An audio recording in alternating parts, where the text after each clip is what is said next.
Pay attention to the timing. Not the words, not the sudden warmth that arrives after the long cold, not the message that appears in the quiet hours carrying the particular weight of something that was supposedly felt all along, but somehow never made it into behavior.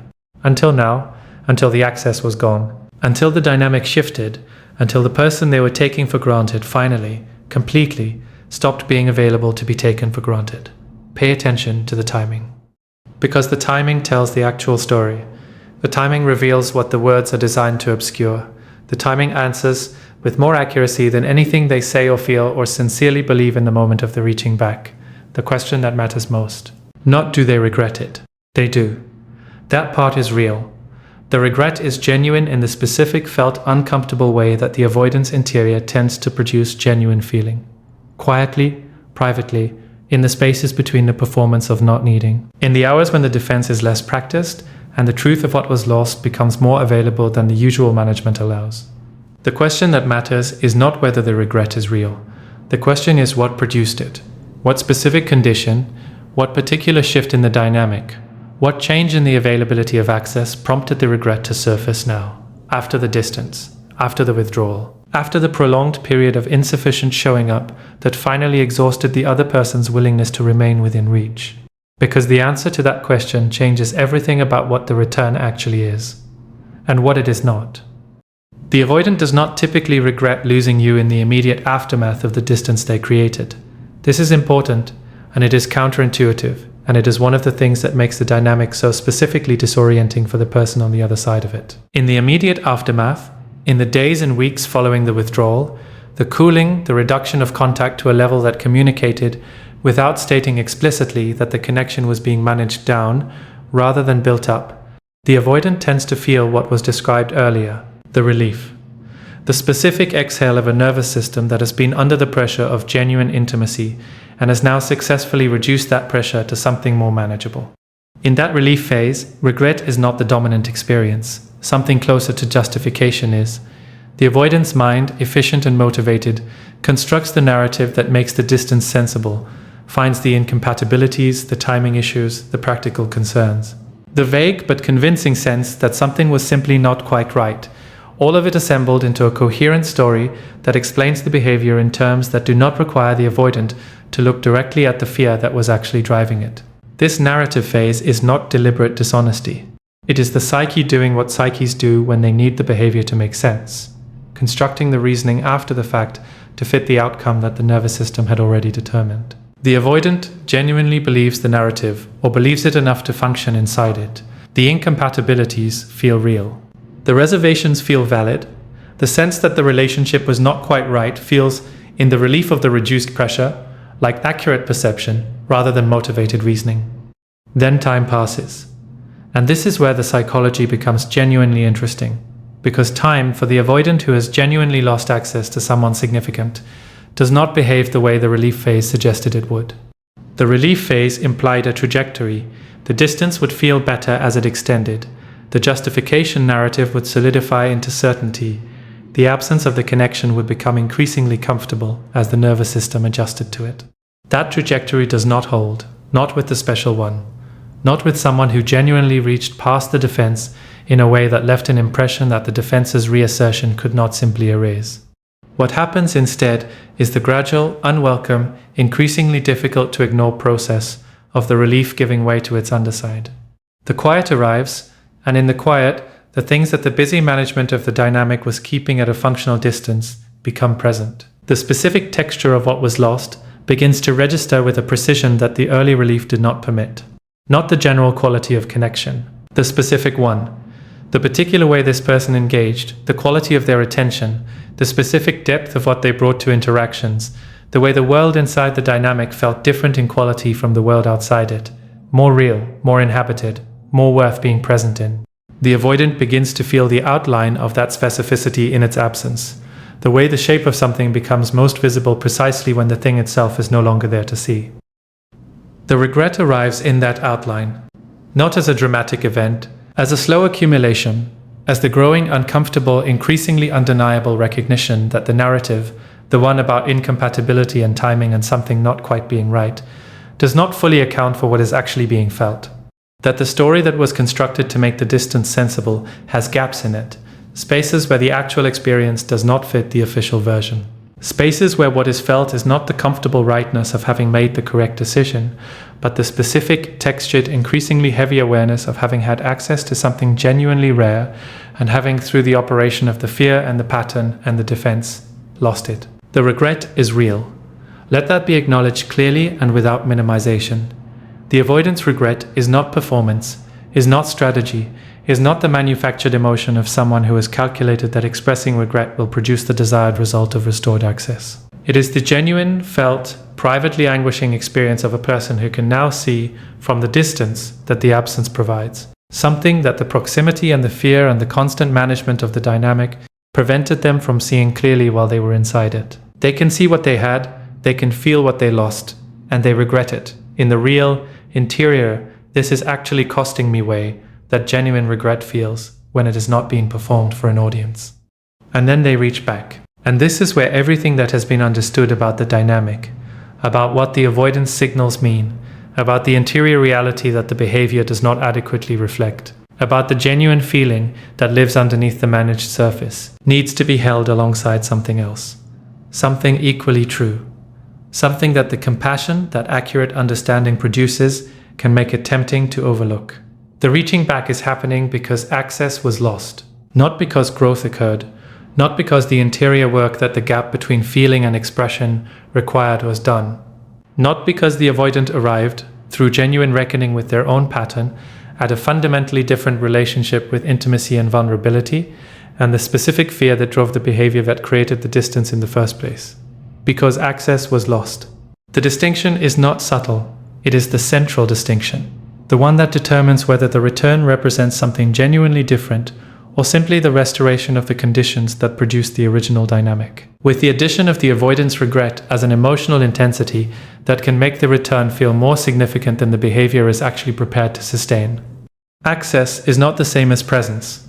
The avoidant had access to the special one during the dynamic, could reach them, could receive their warmth and their depth and their genuine, generous, fully invested engagement with the connection.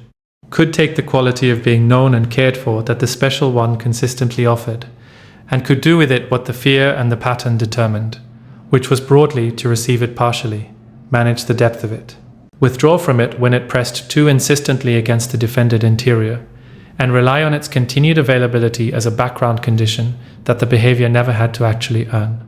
That access is what was lost when the special one stopped chasing, when the orientation shifted, when the energy came home, when the warmth that had been consistently directed outward towards someone who was consistently receiving it at less than full capacity stopped being so reliably available.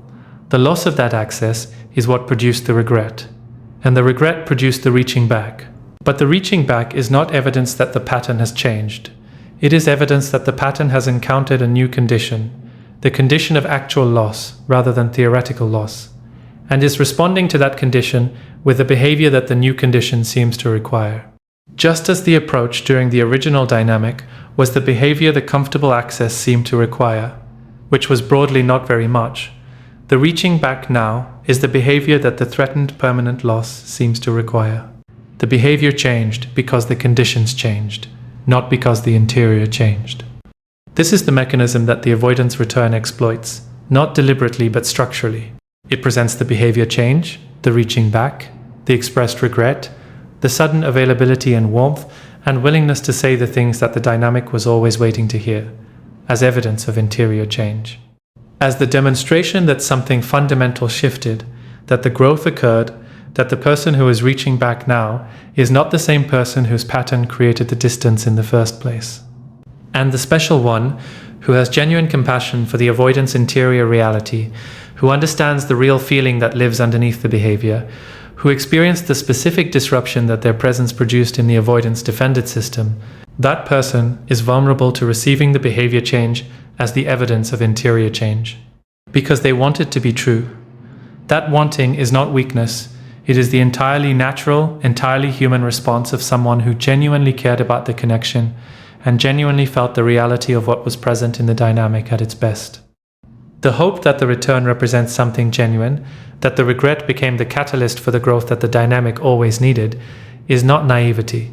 It is love persisting past the evidence that the evidence does not yet support. The question to ask, the honest, clear-eyed, self-respecting question that the accurate understanding of the dynamic finally makes it possible to ask, without the distortion of confusion or the pressure of the acute longing that the avoidance return tends to reactivate, is this: what changed? Not what is being said, not what is being felt, not what the regret is producing in terms of the emotional quality of the reaching back, but what actually, concretely, in the interior structure of the avoidance relationship with intimacy and vulnerability and the specific fear that drove every instance of withdrawal, what changed? Not in the weeks since the access was lost, not in the period of regret that produced the reaching back, in the longer, more fundamental sense. In the sense of the actual interior work that closes the gap between genuine feeling and adequate expression of that feeling. In the sense of the therapeutic reckoning, the sustained self-examination, the genuine confrontation with the pattern and its origins and its costs, that produces not a temporary behavioral adjustment in response to loss, but a durable change in how the person relates to intimacy itself. That question deserves a real answer, not a feeling, not a promise, not the sincere, in-the-moment expression of regret and intention that the avoidant is genuinely experiencing and genuinely meaning and genuinely unable to sustain past the point where the access is restored and the conditions return to something familiar, and the nervous system's pressure to manage the intimacy back to a safe distance reasserts itself. A real answer, evidence of actual change, not performed change. Not change motivated by the loss of access. Change that would exist and be evident even if the access were never restored. Change that has its own internal integrity independent of whether it produces the desired result of the special one's return. That kind of change takes time, real time, the kind that cannot be compressed into the period between losing access and reaching back. The kind that requires sustained, often uncomfortable, professionally supported engagement with the interior structures that built the pattern. The early experiences, the adaptive responses, the deeply grooved neural pathways of a nervous system that learned to treat genuine intimacy as a threat and built a whole life around that learning. The avoidant who reaches back after weeks or months of absence has not had that time, has not done that work, in most cases, has had the time of the regret phase, which is real, which has its own interior movement, which may have begun some genuine examination of the pattern, but which is not the sustained, comprehensive, identity reorganizing work that actual change in attachment patterns requires. What they have had is the experience of loss, and the experience of loss, while it can be the beginning of genuine motivation for change, is not change itself. It is the pressure that might eventually produce change if it is engaged with honestly and supported adequately and sustained past the point where the restoration of access reduces the pressure and allows the motivation to dissipate. The avoidant who is allowed back before that work is done, whose return is welcomed on the basis of the regret and the reaching and the genuine feeling that the return expresses, returns to conditions that are, in the fundamental sense, unchanged. The special one is still the special one. The quality of their presence is still what it was. The depth of the connection is still available. The warmth and the genuine care and the full investment of the person who loves without withholding is still on offer. And the avoidance nervous system, restored to proximity with all of that, begins, often within a relatively short period, sometimes within weeks, sometimes within days, to reassert the patterns that the loss of access temporarily disrupted. Because the patterns were not changed, they were interrupted. And interrupted patterns, when the interruption is resolved and the original conditions are restored, tend to resume. The warmth that arrived with the return gradually becomes more managed. The availability that characterized the reaching back gradually becomes more conditional. The things that were said in the regret phase, the genuine, sincere, in-the-moment expressions of what was felt and what was wanted, and what would be different, begin to encounter the familiar friction of the pattern that has not actually changed, making itself known in the behavior that the pattern determines. And the dynamic, with the addition of the return and the hope that the return generated, resumes something very close to the shape it had before, with one significant difference. The special one has now used a portion of the trust and the hope and the genuine belief in the avoidance potential that they had available, has invested it in the return and in the expectation of change that the return implied. And the depletion of that reserve, when the pattern reasserts and the expectation is not met, tends to produce a pain that is more specific, more difficult, and more damaging to the special one's relationship with their own judgment than the original dynamic produced. Because this time, they knew. They had the understanding, they saw the signals accurately, they understood the mechanism, and they allowed the return anyway. And the allowing, when it produces the familiar outcome that the understanding should have predicted, lands not just as the pain of the pattern repeating, but as the additional weight of having chosen it with open eyes. This is not an argument for permanent closure. It is not the claim that the avoidant cannot change, that growth is impossible, that the pattern is immutable regardless of circumstance or motivation or sustained genuine effort. People change. Attachment patterns shift. Avoidants who do the real, sustained, internally motivated work of reckoning with what their pattern costs them and everyone they love do develop the capacity for genuine intimacy that the defended self was preventing. It is an argument for the standard of evidence that the return deserves before it is welcomed, not the evidence of regret that is already present, already genuine, already expressed, not the evidence of feeling that has always been real, even during the dynamic, not the evidence of intention. The avoidant reaching back means it in the moment with the full sincerity of someone who genuinely does not want to lose what they are in danger of having lost permanently. The evidence that deserves to be present before the return is welcomed is the evidence of work. Of the sustained, unglamorous, professionally supported, time-requiring interior work that changes not just the behavior in the specific conditions of potential loss, but the underlying relationship with intimacy that determines the behavior in all conditions. That evidence cannot be rushed, cannot be produced in the period of regret, cannot be demonstrated through the quality of the reaching back, however genuine and however moving that quality might be. It can only be demonstrated over time. In conditions where the axis has been restored and the nervous system's pressure has reduced, and the motivation of potential loss has quieted, and the behavior continues to reflect the genuine change rather than reverting to the pattern that the change was supposed to have replaced. The special one deserves that demonstration, not as punishment, not as the withholding of warmth as retribution for the pattern's costs, but as the simple, self-respecting, accurate reading of what the return actually is and what it would actually need to be in order to justify the renewed investment of the most valuable thing the special one has. Their trust, their genuine, open, fully invested presence in a dynamic that has already cost them considerably, their willingness to be the person who loves without withholding in a space that is now being asked to become worthy of that quality of love. That is not a small thing to ask for. It is not an excessive demand. It is the minimum that genuine change, if it has actually occurred, should be able to demonstrate without difficulty. And if it cannot be demonstrated, if the reaching back is the feeling and the regret is real but the work is not yet done, then the most honest, most self-respecting, most genuinely compassionate response available is the one that is hardest to give. Not yet. Not because the feeling is doubted, not because the regret is dismissed, not because the genuine significance of what existed between them is being minimized, or the avoidance interior reality is being reduced to the behavior that poorly represented it, but because the special one's well-being is not a practice ground for someone else's unfinished growth, and the door that genuine change deserves to open can only be opened from the inside, by the avoidant, through the work, when the work is actually done. The avoidant will not always tell you the work is not done. This is the part that requires the clearest possible attention, the most careful listening, not to what is being said, but to what the behavior over time and in the ordinary conditions of restored access actually reveals. Because the avoidant who reaches back with genuine regret is not lying when they say things will be different. They are not performing sincerity while privately calculating how quickly the dynamic can be restored to its previous shape.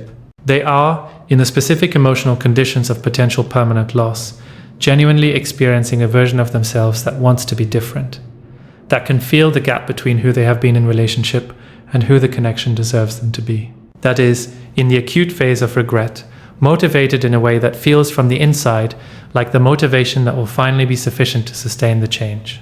They believe it. That is what makes it so convincing. Not the persuasiveness of the words or the apparent sincerity of the expression, but the fact that the sincerity is real. The avoidant reaching back is not deceiving the special one. They are, in a significant sense, deceiving themselves. Not deliberately, not with conscious awareness of the deception, but through the genuinely human tendency to mistake the feeling of wanting to change for the capacity to sustain that change past the conditions that produce the wanting. The feeling of wanting to change is most intense in the conditions of maximum loss pressure, when the access is genuinely threatened, when the person who matters is genuinely unavailable, when the nervous system, stripped of the background reassurance of the special one's continued orientation toward the avoidant, is running the acute alarm of something irreplaceable, becoming permanently out of reach. In those conditions, the internal experience of the avoidant is one of genuine clarity. The usual management is overwhelmed by the urgency of the loss. The defense, which was designed to protect against exactly this kind of pain, is revealed as insufficient. The pain arrived anyway, not through the risk of intimacy, but through the cost of avoiding it. And in that revelation, something becomes visible to the avoidant that the comfortable conditions of available access consistently obscured. What the pattern costs. Not abstractly, in the specific felt, this is what it actually feels like to lose this way, that only the genuine experience of the loss, or its serious threat, can produce. That visibility is real. The clarity it generates is real. The wanting that follows from the clarity is real. And none of it is sufficient, on its own, to change the pattern. Because the pattern does not operate in the conditions of maximum loss pressure, it operates in the ordinary conditions. In the daily, undramatic, pressure-reduced conditions of available access, where the nervous system's management of intimacy runs on its habitual setting without the acute disruption of potential permanent loss to override it. What the special one needs to understand, needs to hold with complete clarity against the very compelling experience of the avoidant's sincere, genuinely felt reaching back, is that the conditions that produce the regret are not the conditions in which the pattern operates. And the conditions in which the pattern operates are the conditions that will be restored if the return is welcomed. When the access is restored, the loss pressure reduces. When the loss pressure reduces, the acute motivation to change reduces. When the motivation reduces, the ordinary nervous system management of intimacy, the one that produces the withdrawal, the cooling, the distance, the behavior that created the original dynamic, begins to reassert itself. Not because the avoidant was insincere, not because the regret was false, not because the wanting to be different was manufactured. Because the conditions changed, and the pattern, which was never changed, only interrupted by the conditions of acute loss, resumes in the conditions where it has always operated. This is the cycle that repeats in dynamics, where the return is welcomed before genuine interior change has been demonstrated over sufficient time. The regret is real, the return is genuine, the initial period of restored access has a different quality, warmer, more present, more expressive of the feeling that the regret phase brought to the surface. And then, gradually, inevitably, the ordinary pressure-reduced conditions reassert their familiar influence on behavior that was never fundamentally altered, only temporarily disrupted. The cooling returns, the management returns, the distance returns. Not necessarily in exactly the form it took before.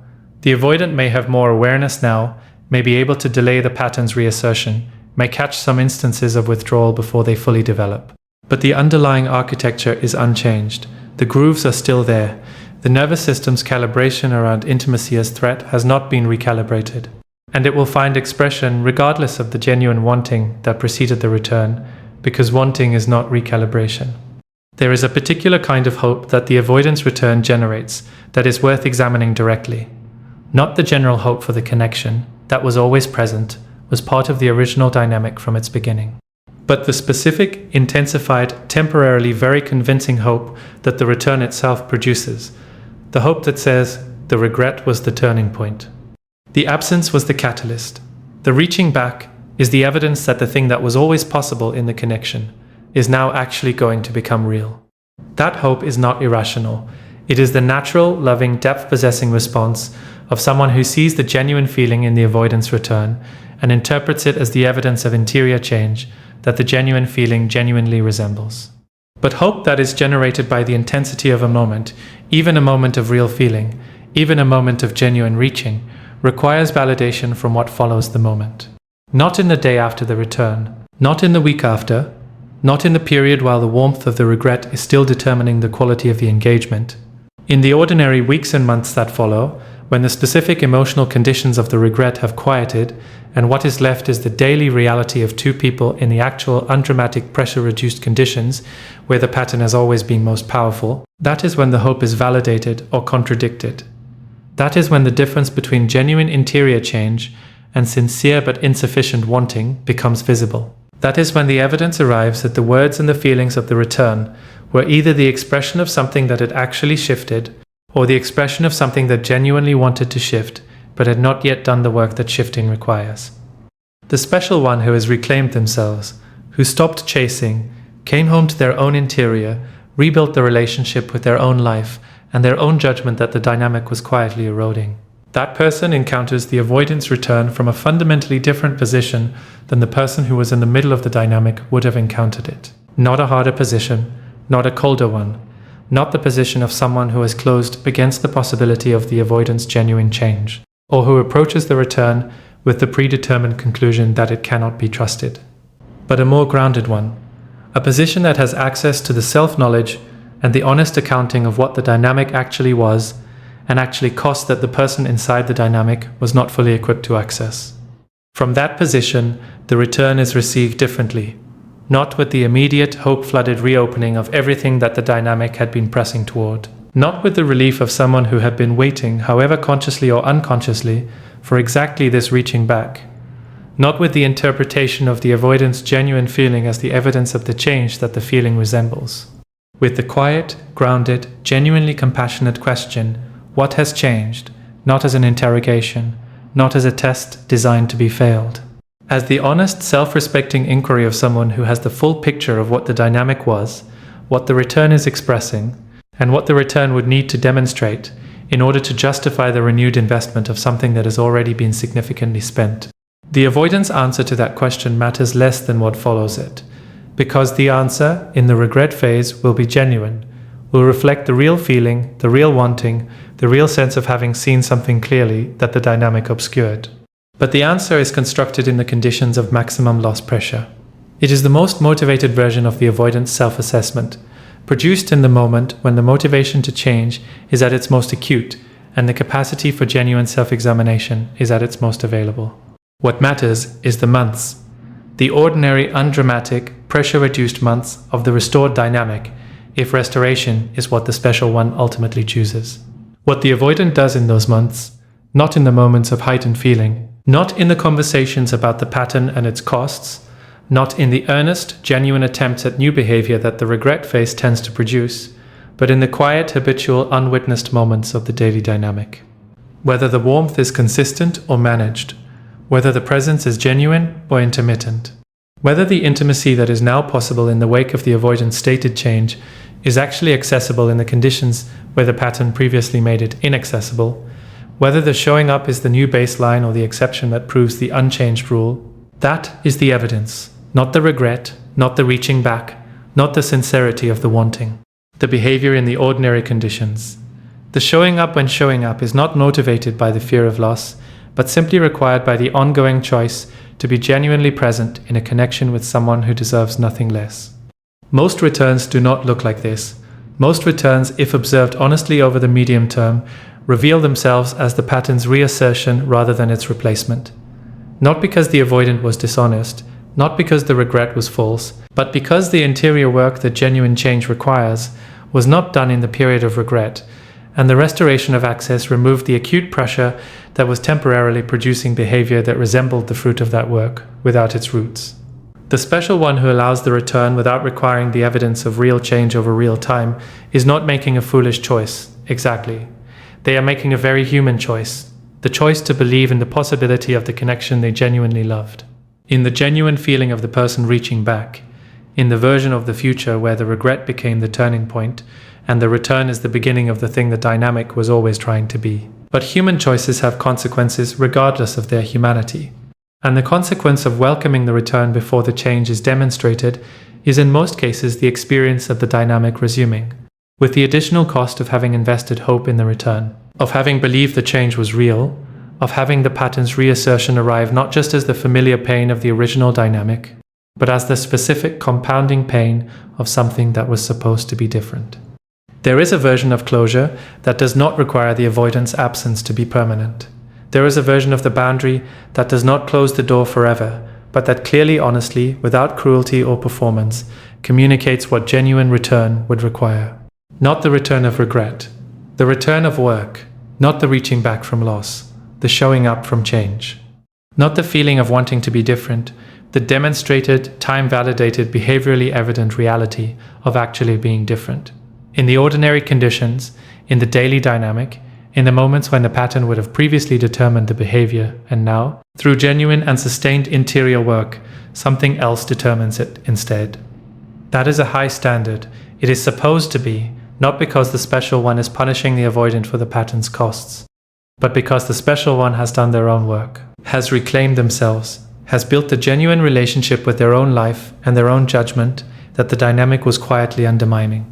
And what that reclaimed self requires from any connection going forward, from the avoidant or from anyone else, is the genuine article. Not the simulation, not the regret-motivated approximation, not the sincere but structurally insufficient wanting that looks like change in the acute phase and reveals itself as something less than change in the ordinary one. The genuine article, consistent, present, earned through the work rather than promised through the feeling. The special one who holds that standard is not closed, is not armored, is not the bitter, withdrawn version of themselves that the dynamic's pain might have been expected to produce. They are, in fact, more open than they were during the dynamic, more genuinely available to real connection, because the reclamation of themselves freed the capacity for it that the dynamic was consuming. But they are open in a different direction than they were before, not open toward the hope of what the avoidant might become. Open toward the reality of what any person, including the avoidant, actually is and actually demonstrates in the ordinary conditions of a sustained dynamic. That opening toward demonstrated reality rather than anticipated potential is not cynicism. It is the most loving thing the special one can do. For themselves, because it protects the reclaimed self from the cost of investing in insufficient space again. And even for the avoidant, because the clear, honest, self-respecting communication of what genuine return would require is the most accurate reflection the avoidant could receive of what the connection actually needs to become. Not the accommodating return that allows the pattern to resume. The honest standard that says, without cruelty and without apology, the feeling is not enough, the regret is not enough, the wanting is not enough. The work is what counts. And until the work is visible in the behavior, not in the feeling, not in the promise, not in the sincere and genuine reaching back of someone who lost access and discovered the weight of that loss, the door that genuine change deserves to open remains gently and completely and without malice. Closed. The closed door is not a wall. That distinction matters more than it might initially appear to, because the way a person holds the boundary, the interior quality of the holding, the emotional texture of what it means to them to maintain it, determines whether it functions as the self-respecting clarity it is supposed to be or gradually becomes something else, something harder, more defended, more organized around the prevention of pain than the honoring of genuine standards. A wall is built from fear. It is constructed in the aftermath of hurt, with the primary purpose of ensuring that the specific source of the hurt cannot reach the interior again. It does not discriminate between the avoidant who has not done the work and the avoidant who has. It does not have the flexibility to respond to genuine evidence of change, because its function is not discernment, its function is protection. And protection, when it becomes the organizing principle of a person's relational life, produces the very unavailability that the empath or the special one spent so long on the other side of in the avoidant dynamic. The closed door is different in its interior quality. It is not held closed by fear, it is held closed by clarity, by the honest, self-respecting, accurately informed knowledge of what genuine change looks like and what its absence looks like, and the genuine willingness to open, when and if the evidence of real change makes opening the appropriate response, without the door's opening being determined by the avoidant's feeling, or the avoidant's timing, or the avoidant's sincere but structurally insufficient regret. The difference between those two things, the wall and the closed door, is entirely interior. It cannot be seen from the outside. The behavior may look identical, but the person holding the wall is contracted, defended, organized around keeping something out. The person holding the closed door is expanded, genuinely open to the right conditions, organized around letting something in only when the something has demonstrated that it deserves entry. One is armor, the other is discernment. And the distinction between them matters enormously for what the special one becomes in the aftermath of the dynamic. Whether they move through subsequent connections as someone defending against repetition, or as someone genuinely, rootedly, undefendedly available to the real thing. The special one, learning to hold the closed door rather than build the wall, is part of the ongoing work that the dynamics aftermath requires.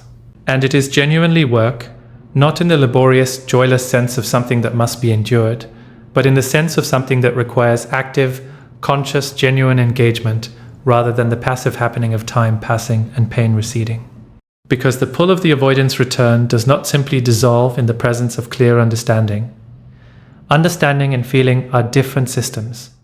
A person can have complete, accurate, nuanced understanding of everything described in this conversation, the mechanism of the regret, the conditions that produced the reaching back, the distinction between the feeling of wanting to change and the demonstrated reality of having changed, and still feel, in the specific emotional conditions of the avoidant's sincere return, the pull of the hope that the return is different this time. That pull is not a failure of understanding. It is not evidence that the person has not truly internalized the clarity they arrived at. It is the entirely natural, entirely human, entirely loving response of someone whose genuine feeling for the connection, for the real thing that was present in the dynamic, for the specific person who activated something genuine in both directions, has not simply switched off because the intellectual clarity says it should. Feeling does not respond to instruction. It responds to time, to genuine processing, to the gradual integration of experience that slowly, non-linearly, imperfectly changes the emotional landscape without ever completely erasing what was genuinely felt. So the special one, holding the closed door in the face of the avoidant's sincere return, is doing something more complex than simply applying the understanding they have arrived at. They are managing the coexistence of two things that do not sit comfortably together. The clarity that says, the regret is real and the work is not done, and the return, however genuinely motivated, is not yet the return that deserves to be welcomed. And the feeling that says, this person reached me in ways others have not. The connection was real. The longing in their reaching back is genuine. What if this time is the time the pattern actually shifts? Holding both of those without collapsing either one, without allowing the feeling to override the clarity, or allowing the clarity to dismiss the feeling as something to be transcended, is the actual interior work of the aftermath. The work that does not have a single completion point, that does not arrive at a moment of final resolution where the feeling is gone and the clarity is all that remains, but that is done continuously in the ongoing choosing of the clear-eyed position in the face of genuine emotional pull. That choosing is not the suppression of feeling, it is not the avoidance mechanism applied in reverse, the special one now managing their own genuine feeling the way the avoidant managed theirs, keeping it controlled and at a functional distance in the interest of behavioral outcomes. That would be the wall, not the closed door. The choosing is something else. It is the felt, genuine, emotionally present acknowledgement of what is real, the real feeling, the real pull, the real history of something that mattered, alongside the equally felt, equally genuine, equally present clarity about what the return is and what it is not. Both held, neither suppressed. The feeling allowed to be fully real without being allowed to be the sole determinant of the decision. That is the thing that grief work, genuine grief work, over time makes possible.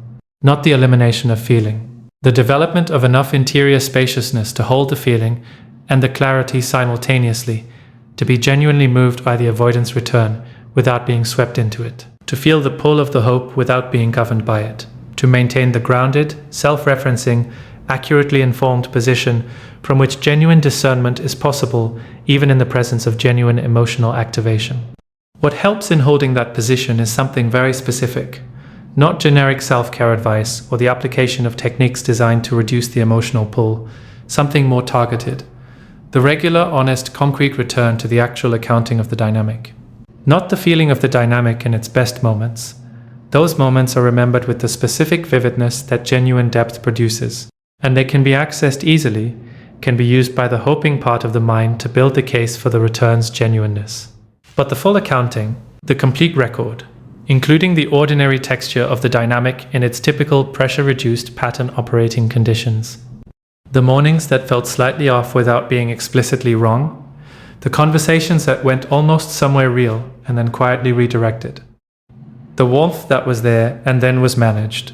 The moments of genuine closeness, followed by the subtle but consistent withdrawal that reset the temperature. The accumulation of interpretive labor, the constant low-grade, energy-consuming work of translating insufficient behavior into the genuine feeling it allegedly represented.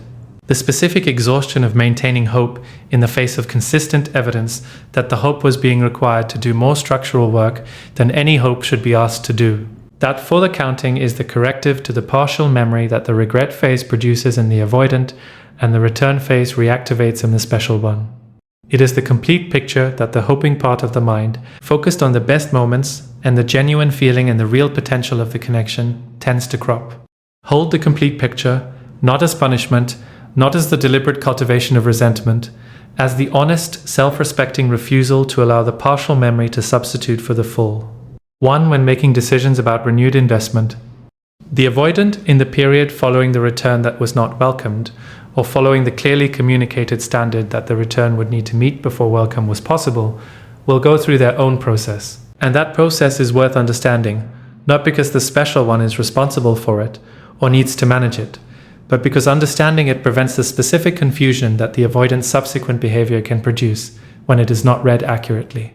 The avoidant who encountered a closed door rather than the open, welcome their reaching back was hoping for, will initially experience something that is the mirror image of what they produced in the special one during the original dynamic. The specific, uncomfortable experience of genuine wanting that is not being immediately met, of reaching towards someone and finding, not coldness, not rejection in the simple sense, but a clearly held, genuinely communicated standard that the reaching has not yet met.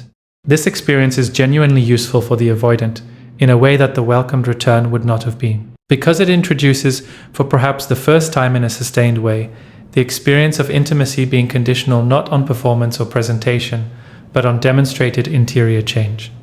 The standard being held is not about the avoidant being good enough, or impressive enough, or emotionally expressive enough in the acute moment. It is about whether genuine work has been done. And that standard, unlike the standards of presentation that the avoidance system has learned to meet sufficiently while keeping the interior unchanged, cannot be performed past. It requires the real thing, or it remains unmet. Some avoidants, encountering that standard genuinely held by someone they genuinely care about, will find in it the specific motivation that prior circumstances did not provide. Not the motivation of potential loss in the abstract. That motivation arrived with the regret and proved insufficient to sustain change past the reaching back. But the motivation of a clear, honest, external articulation of what genuine change would look like and what it would make possible.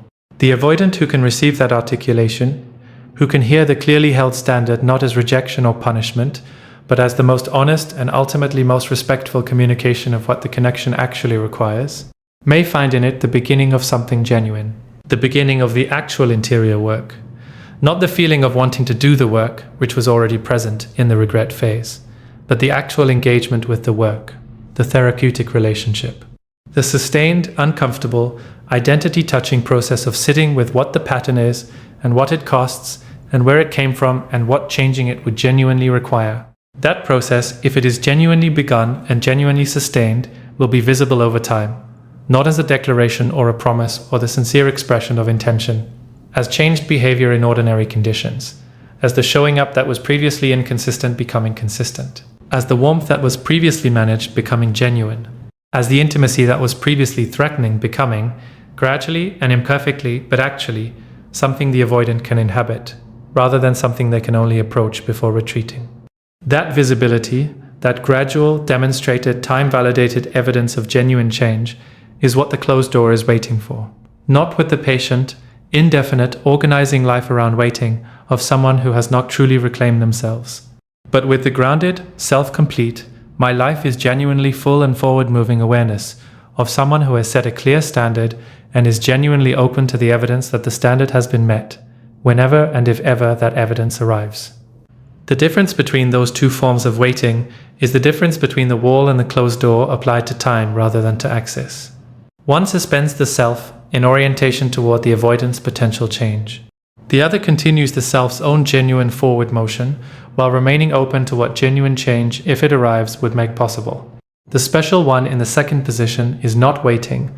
They are living, fully genuinely, in the actual texture of their actual days. And if the evidence of real change arrives, if the avoidant does the work and that work becomes visible over sufficient time in sufficient behavioral demonstration, the opening of the door will not be the resumption of something that was suspended.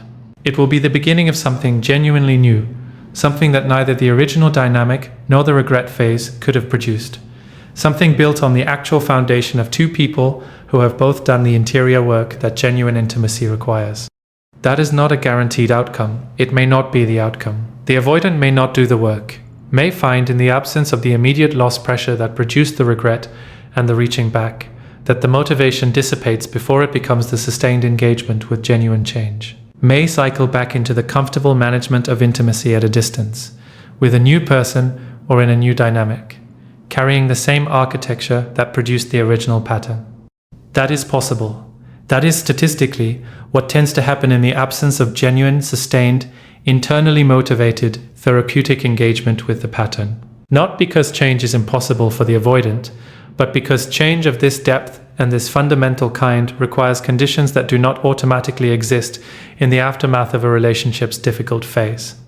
And if that is what happens, if the work is not done and the pattern continues, and the avoidant moves through the subsequent period in ways that confirm rather than contradict the pattern's persistence, then the closed door was the right door.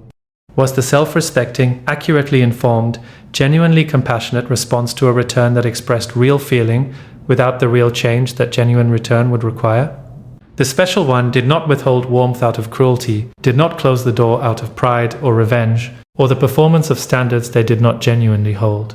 They held the door closed because they finally, fully, without residual confusion about what the dynamic was and what the return represented, chose themselves, chose the reclaimed self, chose the life that was fully inhabited and genuinely forward-moving and no longer organized around the management of someone else's capacity for growth.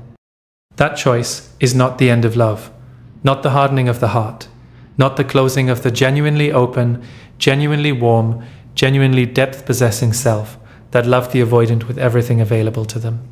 It is the maturation of love, the version of love that has passed through enough experience to know the difference between what it deserves and what it has been accepting. That holds both the genuine feeling and the genuine standard, without collapsing either. That is open to the real thing and close to the insufficient approximation of it. That knows, with the quiet, unshakable, hard-won certainty of someone who has done the work of genuine self-reclamation, that it is worth waiting for the real thing. Not by suspending the self in orientation towards someone else's potential, but by living, fully, in the genuine richness of a life that belongs, first and completely and without apology, to the person living it. The avoidant knows where to find them. If the work gets done, the door will still be there, but it opens from the inside. And only one person can decide when that is, the special one, on their own terms, in their own time, when the evidence, not the feeling, says it is safe to open.